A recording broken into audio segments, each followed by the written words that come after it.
2 ಪೂರ್ವಕಾಲ ವೃತ್ತಾಂತ ಅಧ್ಯಾಯ 12. ರೆಹಬ್ಬಾಮನು ತನ್ನ ರಾಜ್ಯಾಧಿಕಾರವನ್ನು ಸ್ಥಿರಪಡಿಸಿಕೊಂಡು ಬಲಗೊಂಡ ಮೇಲೆ ಅವನೂ ಅವನ ಪ್ರಜೆಗಳಾದ ಎಲ್ಲಾ ಇಸ್ರಾಯೇಲ್ಯರು ಯೆಹೋವನ ಧರ್ಮೋಪದೇಶವನ್ನು ಬಿಟ್ಟುಬಿಟ್ಟರು. ಅವರು ಯೆಹೋವನಿಗೆ ದ್ರೋಹಿಗಳಾದದರಿಂದ ಅರಸನಾದ ರೆಹಬ್ಬಾಮನ ಆಳಿಕೆಯ 5ನೆಯ ವರುಷದಲ್ಲಿ ಐಗುಪ್ತದ ಅರಸನಾದ ಶೀಶಕನು 1200 ರಥಗಳನ್ನು 60,000 ಮಂದಿ ರಾಹುತರನ್ನು ಐಗುಪ್ತದ ಅಸಂಖ್ಯರಾದ ಲೂಬ್ಯ, ಸುಕ್ಕೀಯ, ಕೂಶ್ಯ ಸೈನಿಕರನ್ನೂ ಕೂಡಿಸಿಕೊಂಡು ಯೆರೂಸಲೇಮಿಗೆ ವಿರೋಧವಾಗಿ ಹೊರಟು ಯೆಹೂದ ದೇಶದ ಕೋಟೆ ಕೊತ್ತಲುಗಳುಳ್ಳ ಪಟ್ಟಣಗಳನ್ನು ಸ್ವಾಧೀನ ಮಾಡಿಕೊಂಡ ನಂತರ ಯೆರೂಸಲೇಮನ್ನು ಸಮೀಪಿಸಿದನು. ಆಗ ಪ್ರವಾದಿಯಾದ ಶೆಮಾಯನು ರೆಹಬ್ಬಾಮನ ಬಳಿಗೂ ಶೀಶಕನಿಗೆ ಹೆದರಿ ಯೆರೂಸಲೇಮಿನಲ್ಲಿ ಕೂಡಿದ್ದ ಯೆಹೂದ್ಯ ಪ್ರಧಾನರ ಬಳಿಗೂ ಬಂದು ಅವರಿಗೆ, ನೀವು ನನ್ನನ್ನು ಬಿಟ್ಟದ್ದರಿಂದ ನಾನು ನಿಮ್ಮನ್ನು ಶೀಶಕನ ಕೈಯಲ್ಲಿ ಬಿಟ್ಟುಬಿಟ್ಟಿದ್ದೇನೆಂಬುದಾಗಿ ಯೆಹೋವನು ಅನ್ನುತ್ತಾನೆ ಎಂದು ಹೇಳಿದನು. ಆಗ ಅರಸನು ಇಸ್ರಾಯೇಲ್ ಪ್ರಧಾನರು ಯೆಹೋವನು ನ್ಯಾಯವಂತನೆಂದು ಒಪ್ಪಿ ತಮ್ಮನ್ನು ತಗ್ಗಿಸಿಕೊಂಡರು. ಯೆಹೋವನು ಇದನ್ನು ನೋಡಿ ಶೆಮಾಯನಿಗೆ, ಇವರು ತಮ್ಮನ್ನು ತಗ್ಗಿಸಿಕೊಂಡದ್ದರಿಂದ ಇವರನ್ನು ಸಂಹರಿಸುವುದಿಲ್ಲ. ಸ್ವಲ್ಪ ಕಾಲದಲ್ಲಿಯೇ ಇವರಿಗೆ ರಕ್ಷಣೆಯನ್ನು ಅನುಗ್ರಹಿಸುವೆನು. ಶೀಶಕನ ಮುಖಾಂತರವಾಗಿ ನನ್ನ ರೌದ್ರವನ್ನು ಯೆರೂಸಲೇಮಿನ ಮೇಲೆ ಸುರಿದು ಬಿಡುವುದಿಲ್ಲ. ಆದರೂ ನನ್ನ ಸೇವೆಗೂ ಅನ್ಯ ರಾಜ್ಯಗಳ ಸೇವೆಗೂ ಇರುವ ವ್ಯತ್ಯಾಸವು ಇವರಿಗೆ ಗೊತ್ತಾಗುವಂತೆ ಇವರು ಶೀಶಕನಿಗೆ ದಾಸರಾಗಬೇಕು ಎಂದು ಹೇಳಿದನು. ಹೀಗೆ ಯೆರೂಸಲೇಮಿಗೆ ವಿರೋಧವಾಗಿ ಬಂದ ಐಗುಪ್ತ ರಾಜನಾದ ಶೀಶಕನು ಯೆಹೋವನ ಆಲಯದ ಮತ್ತು ಅರಮನೆಯ ಎಲ್ಲಾ ದ್ರವ್ಯವನ್ನೂ ಸೊಲೊಮೋನನು ಮಾಡಿಸಿದ ಬಂಗಾರದ ಗುರಾಣಿಗಳನ್ನೂ ತೆಗೆದುಕೊಂಡು ಹೋದನು. ಅರಸನಾದ ರೆಹಬ್ಬಾಮನು ಅವುಗಳಿಗೆ ಬದಲಾಗಿ ತಾಮ್ರದ ಗುರಾಣಿಗಳನ್ನು ಮಾಡಿಸಿ ಅವುಗಳನ್ನು ಅರಮನೆಯ ದ್ವಾರಪಾಲಕರಾಗಿದ್ದ ಮೈಗಾವಲಿನವರ ದಳವಾಯಿಗಳಿಗೆ ಒಪ್ಪಿಸಿದನು. ಅರಸನು ಯೆಹೋವನ ಆಲಯಕ್ಕೆ ಹೋಗುವಾಗೆಲ್ಲ ಮೈಗಾವಲಿನವರು ಅವುಗಳನ್ನು ಹಿಡಿದುಕೊಂಡು ಹೋಗುವರು. ಅಲ್ಲಿಂದ ತಿರುಗಿ ಬಂದ ಮೇಲೆ ತಮ್ಮ ಕೋಣೆಯಲ್ಲಿಡುವರು. ರೆಹಬ್ಬಾಮನು ತನ್ನನ್ನು ತಗ್ಗಿಸಿಕೊಂಡದರಿಂದಲೂ ಯೆಹೂದ್ಯರಲ್ಲಿ ಕೆಲವು ಸುಲಕ್ಷಣಗಳು ತೋರುತ್ತಿದ್ದದರಿಂದಲೂ ಯೆಹೋವನು ರೆಹಬ್ಬಾಮನ ಮೇಲಣ ಕೋಪವನ್ನು ಬಿಟ್ಟನು, ಅವನನ್ನು ಪೂರ್ಣವಾಗಿ ಹಾಳು ಮಾಡಲಿಲ್ಲ. ಅರಸನಾದ ರೆಹಬ್ಬಾಮನು ಯೆರೂಸಲೇಮಿನಲ್ಲಿ ತನ್ನ ರಾಜ್ಯಾಧಿಕಾರವನ್ನು ಸ್ಥಿರಪಡಿಸಿಕೊಂಡು ಆಳುವವನಾದನು. ಅವನು ತನ್ನ 41ನೆಯ ವರುಷ ತುಂಬಿದ ಮೇಲೆ ಪಟ್ಟಕ್ಕೆ ಬಂದು ಯೆಹೋವನು ತನ್ನ ಹೆಸರಿಗೋಸ್ಕರ ಇಸ್ರಾಯೇಲ್ಯರ ಎಲ್ಲಾ ಕುಲಗಳಿಂದ ಆರಿಸಿಕೊಂಡ ಯೆರೂಸಲೇಮಿನಲ್ಲಿ 17 ವರ್ಷ ಆಳಿದನು. ಅಮ್ಮೋನಿಯಳಾದ ನಯಮಾ ಎಂಬಾಕೆಯು ಅವನ ತಾಯಿ. ಅವನು ಯೆಹೋವನನ್ನು ಅನುಸರಿಸುವುದಕ್ಕೆ ಮನಸ್ಸು ಮಾಡದೆ ದ್ರೋಹಿಯಾದನು.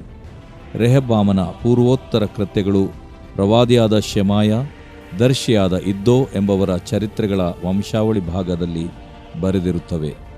ರೆಹಬ್ಬಾಮನಿಗೂ ಯಾರೊಬ್ಬಾಮನಿಗೂ ಯಾವಾಗಲೂ ಯುದ್ಧ ನಡೆಯುತ್ತಿತ್ತು. ರೆಹಬ್ಬಾಮನು ಪಿತೃಗಳ ಬಳಿಗೆ ಸೇರಲು ಅವನ ಶವಕ್ಕೆ ದಾವೀದನಗರದಲ್ಲಿ ಸಮಾಧಿಯಾಯಿತು. ಅವನ ಮಗನಾದ ಅಬೀಯನು ಅವನಿಗೆ ಬದಲಾಗಿ ಅರಸನಾದನು.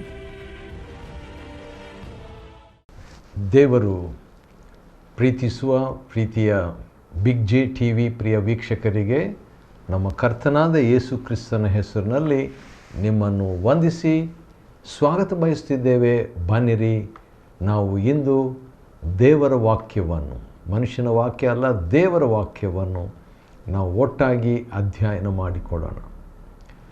ದೇವರ ವಾಕ್ಯವು ಎಂಥದ್ದು ಎಂಬುದಾಗಿ ಒಂದು ವಾಕ್ಯ ನಾನು ಓದಿಬಿಟ್ಟು ಅನಂತರ ನಾವು ಇಂದು 2ನೇ ಪೂರ್ವಕಾಲ ವೃತ್ತಾಂತದ 12ನೇ ಅಧ್ಯಾಯವನ್ನು ನೋಡಿಕೊಳ್ಳಲಿಕ್ಕಿದ್ದೇವೆ. ಇಬ್ರಿಯರಿಗೆ ಬರೆದ ಪತ್ರಿಕೆ ನನಗೆ ನೆನಪಿಗೆ ಬರುವಂಥ ವಾಕ್ಯ ಅದು. ಯಾಕಂದರೆ ದೇವರ ವಾಕ್ಯ ಎಂಬುದಾಗಿ ಹೇಳಿದ ಮೇಲೆ ಅದು ಎಷ್ಟು ಮಹತ್ತಾದದ್ದು, ಎಷ್ಟು ಮಹತ್ವವುಳ್ಳದ್ದು ಎಂಬುದನ್ನು ತಿಳ್ಕೊಳ್ಳೋದಕ್ಕೋಸ್ಕರವಾಗಿ ಇಬ್ರಿಯರಿಗೆ ಬರೆದ ಪತ್ರಿಕೆ 4ನೇ ಅಧ್ಯಾಯದ 12ನೇ ವಚನದಲ್ಲಿ ದೇವರ ವಾಕ್ಯವು ಸಜೀವವಾದದ್ದು. ಮೊದಲನೇದಾಗಿ ದೇವರ ವಾಕ್ಯ ಜೀವವುಳ್ಳದ್ದು. The word of God is alive. ದೇವರ ವಾಕ್ಯದಲ್ಲಿ ಜೀವ ಇದೆ. ಇದು ಯಾವುದೋ ಒಂದು ಬೋರಿಂಗ್ ಪುಸ್ತಕ, ನಿರುತ್ಸಾಹದ ಪುಸ್ತಕ ಎಂಬುದಾಗಿ ನಾವು ತಿಳ್ಕೊಳ್ಳಬಾರದು. ಇದು ಜೀವವುಳ್ಳಂಥ, ದೇವರ ಜೀವವುಳ್ಳಂಥ ವಾಕ್ಯ. ಸಜೀವನಾದ ದೇವರ ಸಜೀವ ವಾಕ್ಯಗಳು. ಸರಿ, ದೇವರ ವಾಕ್ಯವು ಜೀವವಾದದ್ದು. ಎರಡನೇದು ಕಾರ್ಯಸಾಧಕವಾದದ್ದು. The word of God is not only alive but also active.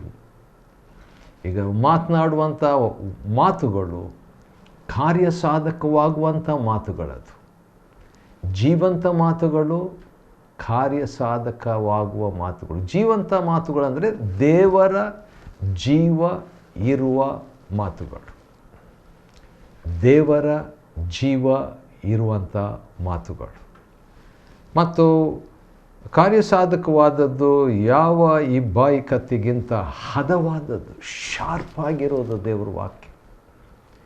ಯಾವಾಗ ದೇವರ ವಾಕ್ಯ ದೇವರ ಆತ್ಮನಿಂದ, ದೇವರ ಶಕ್ತಿಯಿಂದ, ದೇವರ ಅಭಿಷೇಕದಿಂದ ಹೊರಟು ಬರ್ತದೋ ಅದು ಜೀವಂತವಾಗಿ, ಕಾರ್ಯಸಾಧಕವಾಗಿ, ಹದವಾಗಿ ತನ್ನ ಕೆಲಸವನ್ನು ಮಾಡುವಂಥದ್ದಾಗಿದೆ. ಆದುದರಿಂದ ದೇವರ ವಾಕ್ಯ ಜೀವಂತ ವಾಕ್ಯ ಎಂಬುದನ್ನು, ದೇವರ ವಾಕ್ಯ ಕಾರ್ಯ ಸಾಧಿಸುವ ವಾಕ್ಯ ಎಂಬುದಾಗಿಯೂ, ದೇವರ ವಾಕ್ಯ ಹದವಾದದ್ದಾಗಿಯೂ ಇದೆ ಎಂಬುದನ್ನು ನಾವು ತಿಳಿದುಕೊಂಡು 2ನೇ ಪೂರ್ವಕಾಲ ವೃತ್ತಾಂತ 12ನೇ ಅಧ್ಯಾಯದ ಎಡೆಗೆ ಸಾಗೋಣ. 12ನೇ ಅಧ್ಯಾಯವನ್ನು ಅಧ್ಯಯನ ಮಾಡಿಕೊಳ್ಳೋದಕ್ಕೆ ಮುಂಚಿತವಾಗಿ 11ನೇ ಅಧ್ಯಾಯದಲ್ಲಿ ಏನಿತ್ತು ಎಂಬುದಾಗಿ ಸ್ವಲ್ಪ ಯೋಚನೆ ಮಾಡುವಂಥದ್ದು ಒಳ್ಳೆಯದು. ಇಸ್ರಾಯೇಲ್ ದೇಶ ಒಂದೇ ದೇಶವಾಗಿತ್ತು. ಸೌಲನು ಮೊದಲನೇ ಅರಸನು, ದಾವಿದನು 2ನೇ ಅರಸನು, ಸೊಲೊಮೋನನು 3ನೇ ಅರಸನು, 4ನೇ ಅರಸನು ಸೊಲೊಮೋನನ ಮಗನಾದ ರೆಹಬ್ಬಾಮನು. ರೆಹಬ್ಬಾಮನು ಅಂತ ಹೇಳಿದರೆ ಜನರಿಂದ ವಿಸ್ತರಿಸಲ್ಪಟ್ಟವನು ಎಂಬುದಾಗಿ. ಈ ರೆಹಬ್ಬಾಮನು ಆಳಿಕೆಯಲ್ಲಿ ಅವನು ಒಂದು ತಪ್ಪನ್ನು ಮಾಡ್ತಾನೆ. ಅದು ದೊಡ್ಡ ತಪ್ಪು. ಏನು ತಪ್ಪದು? ಹಿರಿಯರ ಮಾತಿಗೆ ಒಳಗಾಗುವ ಬದಲು ತನ್ನ ಜೊತೆಯಲ್ಲಿ ಬೆಳೆದು ಬಂದಂಥ ಯೌವನಸ್ಥರ ಮಾತನ್ನು ಕೇಳಿದ್ದರಿಂದ ಏನಾಗ್ತದೆ, ಇಸ್ರಾಯೇಲರು ರೆಹಬ್ಬಾಮನನ್ನು ಬಿಟ್ಟು, ಅಂದರೆ ಇಸ್ರಾಯೇಲ್ ಅಂದರೆ 10 ಕುಲದವರು, ಮೆಜಾರಿಟಿ ಆಗಿರುವಂಥವರು, ಪ್ರತ್ಯೇಕವಾಗಿ ಯಾರೊಬ್ಬಾಮನನ್ನು ನಾಯಕನಾಗಿ ಮಾಡಿಕೊಂಡು ಪ್ರತ್ಯೇಕವಾಗಿ ಬಿಡ್ತಾರೆ. ಆದರೆ ಉಳಿದಂಥ 2 ಗೋತ್ರದವರು, ಯಹೂದ, ಬೆನ್ಯಾಮೀನ್, ಈ ಗೋತ್ರದವರು ರೆಹಬ್ಬಾಮನ ಸಂಗಡ ಇರ್ತಾರೆ.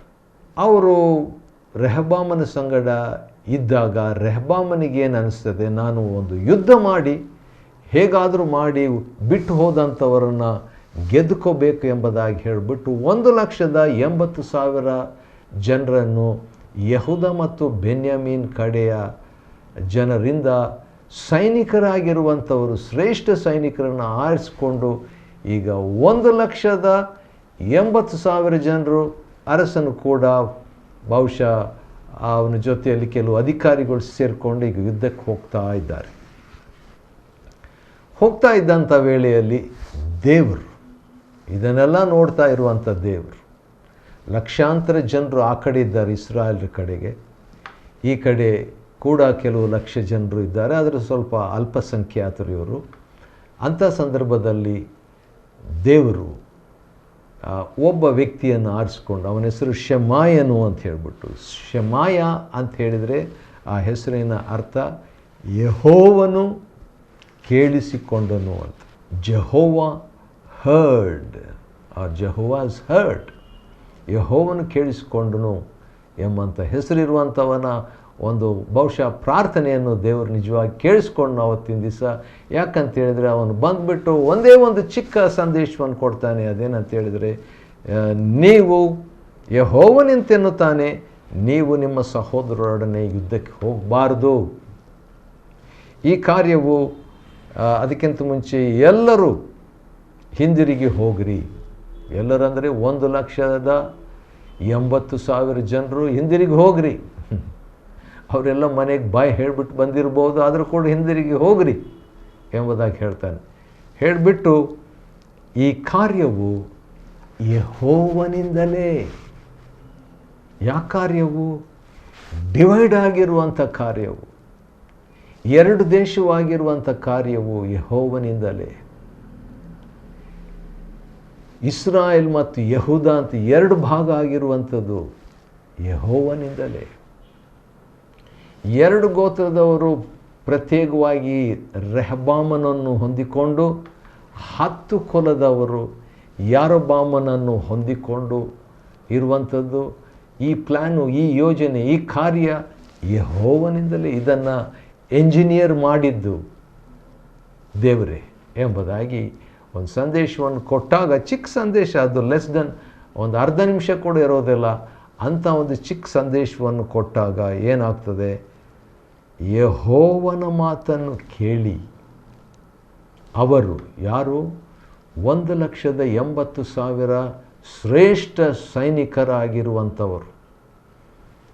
ಯೆಹೂದ ಬೆನ್ಯಾಮೀನ್ ಸೈನಿಕರು ಎಲ್ಲರೂ ಏನು ಮಾಡ್ತಾರೆ? ಈಗ ಹಿಂದಿರುಗಿ ಹೋಗ್ತಾರೆ. ಒಂದು ವಾಕ್ಯ ಕೇಳಿಬಿಟ್ಟು 1,00,000ಕ್ಕಿಂತಲೂ ಹೆಚ್ಚು ಜನರು ಹಿಂದಿರುಗಿ ಹೋಗ್ತಾರೆ, ವಿಧೇಯರಾಗ್ತಾರೆ. ಹಾಗಾದರೆ 1,80,000 ಪೀಪಲ್ ಒಬೇಡ್ ಗಾಡ್.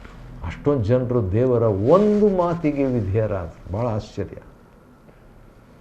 ಯಾರೊಬ್ಬನಿಗೆ ವಿರೋಧವಾಗಿ ಹೊರಡದೆ ಹಿಂದಿರುಗಿ ಬಂದಂಥ ಉದ್ದೇಶ ಯುದ್ಧ ಮಾಡಲಿಕ್ಕೆ. ಆದರೆ ಯುದ್ಧ ನಿಲ್ಲಿಸಿ, ಯುದ್ಧ ಮಾಡುವುದನ್ನು ನಿಲ್ಲಿಸಿ ಹೊರಟು ಹೋಗ್ತಾರೆ. ಉದ್ದೇಶ ನೆರವೇರಿಸದೆ ಹೊರಟು ಹೋಗ್ತಾರೆ. ಯಾಕೆ? ದೇವರ ವಾಕ್ಯ. ಯಾಕೆ? ಒಬ್ಬ ಮನುಷ್ಯ. ಯಾಕೆ? ಒಬ್ಬ ಶಮಾಯನು, ದೇವರಿಂದ ಕೇಳಲ್ಪಟ್ಟನು, ಯೆಹೋವನು ಕೇಳಿಸಿಕೊಂಡನು, ಕೇಳಲ್ಪಟ್ಟನು ಎಂಬ ಹೆಸರಿರುವಂಥವನು ಈ ಕಾರ್ಯ ಮಾಡ್ತಾನೆ. ಕಡೆಗೆ ರೆಹಬ್ಬಾಮನು ತನ್ನ ರಾಜ್ಯವನ್ನು ಸ್ಥಿರಪಡಿಸಿಕೊಳ್ತಾನೆ. 11ನೇ ಅಧ್ಯಾಯದಲ್ಲಿ ಲೇವಿಯರು, ಯಾಜಕರು, ಇವರನ್ನೆಲ್ಲ ಯಾರೊಬ್ಬಾಮನು ಹೊರಡಿಸಿಬಿಡ್ತಾನೆ. ಯಾಕಂದರೆ ಆಲಯ ಈ ಕಡೆ ಬಂದುಬಿಟ್ಟಿರ್ತದೆ, ದಕ್ಷಿಣದ ಕಡೆಗೆ, ಯಹೂದದ ಕಡೆಗೆ. ಆದ ಕಾರಣ ಅವರೆಲ್ಲರೂ ಹಿಂದಿರುಗಿ ಯೆರೂಸಲೇಮಿಗೆ ಬಂದುಬಿಡ್ತಾರೆ. ಅಷ್ಟೇ ಅಲ್ಲದೆ ಅವರು ತಮ್ಮ ಸ್ವಾಸ್ಥ್ಯವನ್ನು ಕಳ್ಕೊಳ್ತಾರೆ. ಅಷ್ಟೇ ಅಲ್ಲದೆ ಇವರು ಪ್ರತಿ ವರ್ಷ ಇವರು ಹಬ್ಬ ಮಾಡುವಂಥ ಆಯಾ ವರ್ಷಗಳಲ್ಲಿ ವೃದ್ಧಿಯಾಗುತ್ತಾ ಬರುವಂಥ ವೇಳೆಯಲ್ಲಿ, ಯಾಕಂದರೆ ವಾರ್ಷಿಕ ಹಬ್ಬವು ಇವರಿಗಿತ್ತು. ಆದರೆ ಆ ಕಡೆ ಈಗ ಅಂಥದ್ದೆಲ್ಲ ಆಚರಿಸ್ತಾ ಇಲ್ಲ. ಆದ ಕಾರಣ ತಮ್ಮದೇ ಆದ ಪೂಜಾರಿಗಳನ್ನು ಯಾರೊಬ್ಬೊಬ್ಬನು ಮಾಡಿಕೊಂಡು ಇವ್ರನ್ನೆಲ್ಲ ಕಳಿಸ್ಬಿಡ್ತಾನೆ. ಆವಾಗ ಇವರೆಲ್ಲರೂ ಹಿಂದಿರುಗಿ ಬರ್ತಾರೆ. ಆದರೆ ಅವರಲ್ಲಿ ಕೂಡ, ಇಸ್ರಾಯೇಲರಲ್ಲಿ ದೇವ್ರ ದರ್ಶನ ಆಗಬೇಕು, ದೇವರ ಆಲಯವನ್ನು ನೋಡಬೇಕು, ದೇವರನ್ನು ಸಂಧಿಸಬೇಕು ಎಂಬಂಥ ಆಶೆ ಇರುವಂಥ ಅವರು ಕೂಡ ಈ ಯಾಜಕ ಮತ್ತು ಲೇವಿಯರ ಜೊತೆಯಲ್ಲಿ ಹಿಂದಿರುಗಿ ಬಂದುಬಿಡ್ತಾರೆ. 12ನೇ ಅಧ್ಯಾಯದಲ್ಲಿ ಇರುವಂಥ ಘಟನೆ ಭಾಳ ವಿಚಿತ್ರವಾದದ್ದು, ಆಶ್ಚರ್ಯವಾದದ್ದು ಕೂಡ. ರೆಹಬ್ಬಾಮನು ಜನರಿಂದ ವಿಸ್ತರಿಸಲ್ಪಟ್ಟವನು ಎಂಬ ಅರ್ಥ ಇರುವಂಥ ಈ ವ್ಯಕ್ತಿ ಏನು ಮಾಡ್ತಾನೆ? ಬಲಗೊಂಡು ತನ್ನ ಪ್ರಜೆಗಳಾದಂಥ ಎಲ್ಲರೂ ಯೆಹೋವನ ಧರ್ಮಶಾಸ್ತ್ರವನ್ನು ಪಾಲಿಸಿದ್ರಂತ ನಿಮ್ಗೆ ಅನ್ನಿಸ್ತದ? ಇಲ್ಲ. ಏನಾಗ್ತದೆ? ರೆಹಬ್ಬಾಮನ ಕಡೆಯವರು ಈಗ ಏನು ಮಾಡ್ತಾರೆ? ಹೆಚ್ಚಿನ ಅಂಶ ಜನರು ದೇವರನ್ನು ಬಿಟ್ಟುಬಿಡ್ತಾರೆ, ದೇವರ ಧರ್ಮೋಪದೇಶವನ್ನು ಬಿಟ್ಟುಬಿಡ್ತಾರೆ, ದೇವರಿಗೆ ವಿರುದ್ಧವಾಗಿ ದ್ರೋಹಿಗಳಾಗ್ಬಿಡ್ತಾರೆ. ಹಾಗಿದ್ದಾಗ ಏನಾಗ್ತದೆ? 5 ವರ್ಷ ಹೋಗ್ತದೆ ರೀ. 1 ವರ್ಷ, 2 ವರ್ಷ, 3, 4, 5 ವರ್ಷ ಇದೇ ರೀತಿಯಾಗಿ ದೇವರನ್ನು ಬಿಟ್ಟಂಥ ಒಂದು ವೇಳೆಯಲ್ಲಿ ಏನಾಗ್ತದೆ? ದೇವರು ರೆಹಬ್ಬಾಮನ ಆಳ್ವಿಕೆಯಲ್ಲಿ ಐಗುಪ್ತದ ಅರಸನಾದಂಥ, ಬೇರೆ ಹೊರಗಿರುವಂಥ ವಿದೇಶಿ ಐಗುಪ್ತದ ಅರಸನಾದಂಥ ಶೀಶಕನನ್ನು ಕಳಿಸ್ತಾನ್ರಿ. ಯಾವಾಗ ದೇವಜನರು ತನ್ನನ್ನು ಬಿಟ್ಬಿಡ್ತಾರೋ ಆಗ ದೇವರು ವೈರಿಯನ್ನು ಅನುಮತಿಸುವಂಥ ದಾಖಲೆ ಹಳೆ ಒಡಂಬಡಿಕೆಯಲ್ಲಿ ಸಾಕಷ್ಟಿದೆ. ಮತ್ತು ಇಲ್ಲಿ ಕೂಡ ನಾವು ನೋಡುವಾಗ ಐಗುಪ್ತದ ಅರಸನಾದಂಥ ಶೀಶಕನು ಈಗ ಬರ್ತಾ ಇದ್ದಾನೆ ಯುದ್ಧಕ್ಕೆ.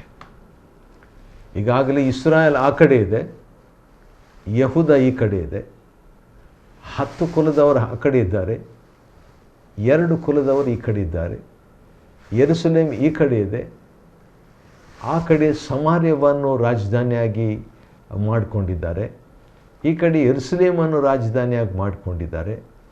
ಇಲ್ಲಿ ಯೂದ ಮತ್ತು ಬೆನ್ಯಾಮೀನ್ ಈ ಕಡೆ ಇದ್ದಾರೆ, ಉಳಿದಂಥ ಇಸ್ರಾಯೇಲ್ನ ಎಲ್ಲ 10 ಗೋತ್ರದವರು ಕುಲದವರು ಆ ಕಡೆ ಇದ್ದಾರೆ.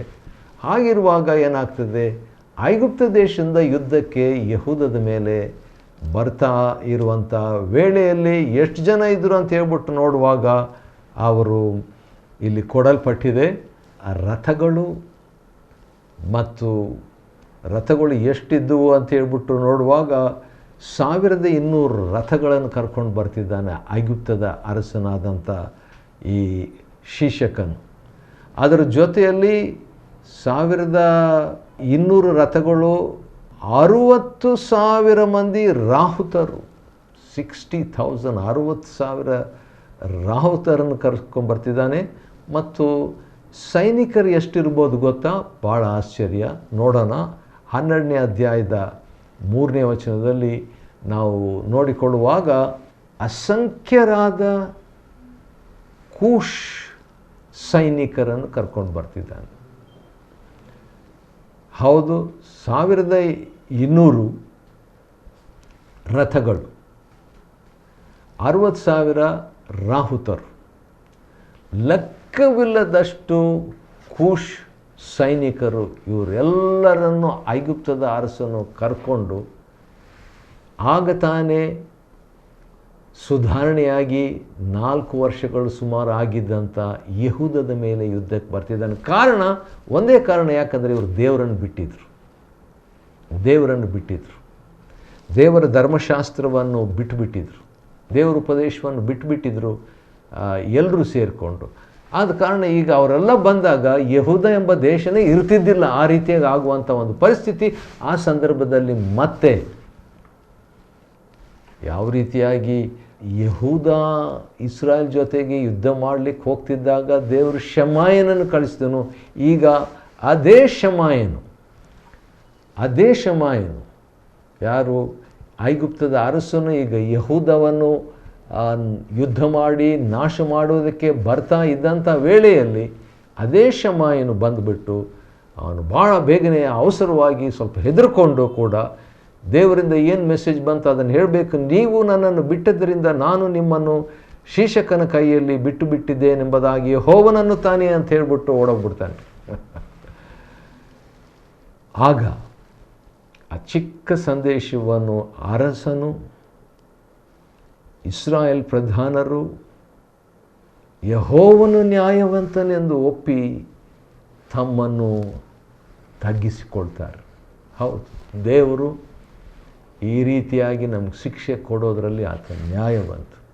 ನಾವು ತಪ್ಪು ಮಾಡಿದ್ದೇವೆ, ತಪ್ಪಿಗೆ ಶಿಕ್ಷೆ ನಾವು ಅನುಭವಿಸಬೇಕೇ ಬೇಕು ಎಂಬುದಾಗಿ ಹೇಳಿದಾಗ ಯೆಹೋವನಿದನ್ನು ನೋಡಿ, ದೇವರಿದನ್ನು ನೋಡಿ ಮತ್ತೆ ಶಮಾಯನಿಗೆ ಇವರು ತಮ್ಮನ್ನು ತಗ್ಗಿಸಿಕೊಂಡದರಿಂದ ಇವರನ್ನು ಸಂಹರಿಸುವುದಿಲ್ಲ, ಅವ್ರನ್ನ ನಾಶ ಮಾಡೋದಿಲ್ಲ, ಅವ್ರಿಗೆ ದಂಡನೆ ನಾನು ಕೊಡೋದಿಲ್ಲ. ಆದರೂ ಕೂಡ ಏನು ಸ್ವಲ್ಪ ಕಾಲದಲ್ಲಿ ಇವರಿಗೆ ರಕ್ಷಣೆಯನ್ನು ಅನುಗ್ರಹಿಸುವೇನು ಅಂತ ಹೇಳಿಬಿಟ್ಟು ಸ್ವಲ್ಪ ಚಿಕ್ಕ ಶಿಕ್ಷೆ ಅವರಿಗೆ ಆಗುವಂತೆ. ಯಾಕೆ ಅದು ಶಿಕ್ಷೆ? ನನ್ನ ಸೇವೆಗೂ ಅನ್ಯ ರಾಜ್ಯಗಳ ಸೇವೆಗೂ ಇರುವ ವ್ಯತ್ಯಾಸ ಇವ್ರಿಗೆ ಗೊತ್ತಾಗಲಿ, ಸ್ವಲ್ಪ ಬುದ್ಧಿ ಕಲೀಲಿ ಎಂಬುದಾಗಿ 8ನೇ ವಚನ, ಶೀಶಕನಿಗೆ ದಾಸರಾಗಬೇಕು ಇವರು ಸ್ವಲ್ಪ ಕಾಲ ಎಂಬುದಾಗಿ ಕಳಿಸ್ತಾನ್ರಿ. ಆನಂತರ ಏನಾಗ್ತದೆ, ಅವನು ಬಂದು ದಂಡನೆ ಅವರಿಗೆ ಬಹಳಷ್ಟು ಆಗದಿದ್ದರೂ ತಪ್ಪಿಸಿಕೊಳ್ತಾರೆ. 12ನೇ ವಚನದಲ್ಲಿ ರೆಹಬ್ಬಾಮನು ತನ್ನನ್ನು ತಗ್ಗಿಸಿಕೊಂಡದರಿಂದಲೂ ಯಹೂದ್ಯರಲ್ಲಿ ಕೆಲವು ಸುಲಕ್ಷಣಗಳು ತೋರುತ್ತಿದ್ದದರಿಂದಲೂ ಯೆಹೋವನು ರೆಹಬ್ಬಾಮನ ಮೇಲಿನ ಕೋಪವನ್ನು ಬಿಟ್ಟನು. ದೇವ್ರ ಕೋಪ ಬಿಟ್ಬಿಟ್ಟ. ದೇವರಿಗೆ ಕೋಪ ಎಬ್ಬಿಸಿದ್ರು, ದೇವ್ರಿಗೆ ವಿರುದ್ಧವಾಗಿ ನಡ್ಕೊಂಡ್ರು. ಆದರೆ ದೇವರು ಆತನನ್ನು ಅಂದರೆ ರೆಹಬ್ಬಾಮನನ್ನು ಕ್ಷಮಿಸ್ತಾನೆ. ಯಾಕಂದರೆ ಅವನು ತಗ್ಗಿಸಿಕೊಂಡ್ರು. ನೋಡ್ರಿ, ತಗ್ಗಿಸಿಕೊಳ್ಳುವಿಕೆ ಎಷ್ಟು ಮಹತ್ತಾದದ್ದು. ಮುಂದೆ ಏನಾಯಿತು ಭಾಳ ಇಂಟ್ರೆಸ್ಟಿಂಗ್ ಆಗಿದೆ.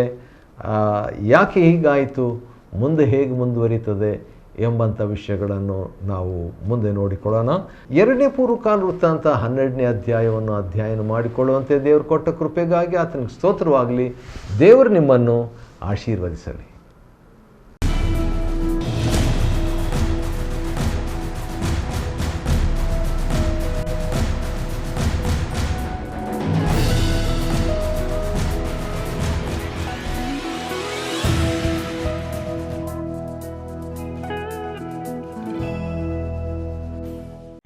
Chapter 12.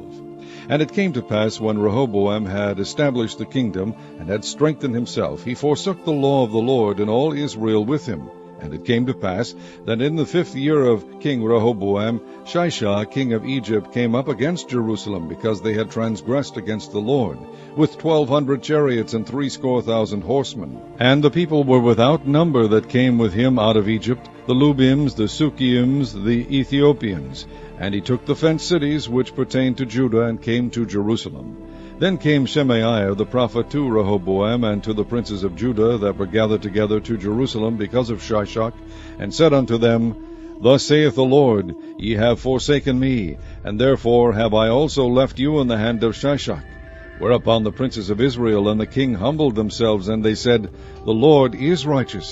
And when the Lord saw that they humbled themselves, the word of the Lord came to Shemaiah, saying, They have humbled themselves, therefore I will not destroy them, but I will grant them some deliverance.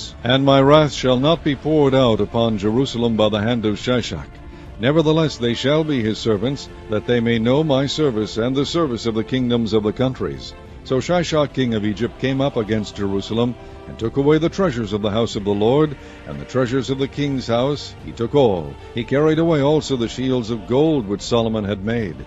Instead of which King Rehoboam made shields of brass, and committed them to the hands of the chief of the guard, that kept the entrance of the king's house. And when the king entered into the house of the Lord, the guard came and fetched them, and brought them again into the guard chamber. And when he humbled himself, the wrath of the Lord turned from him, that he would not destroy him altogether. And also in Judah things went well. So King Rehoboam strengthened himself in Jerusalem, and reigned. For Rehoboam was 41 years old when he began to reign, and he reigned 17 years in Jerusalem, the city which the Lord had chosen out of all the tribes of Israel, to put his name there. And his mother's name was Naamah, an Ammonitess. And he did evil, because he prepared not his heart to seek the Lord. Now the acts of Rehoboam, first and last, are they not written in the book of Shemaiah the prophet, and of Iddo the seer concerning genealogies? And there were wars between Rehoboam and Jeroboam continually. And Rehoboam slept with his fathers, and was buried in the city of David, and Abijah his son reigned in his stead.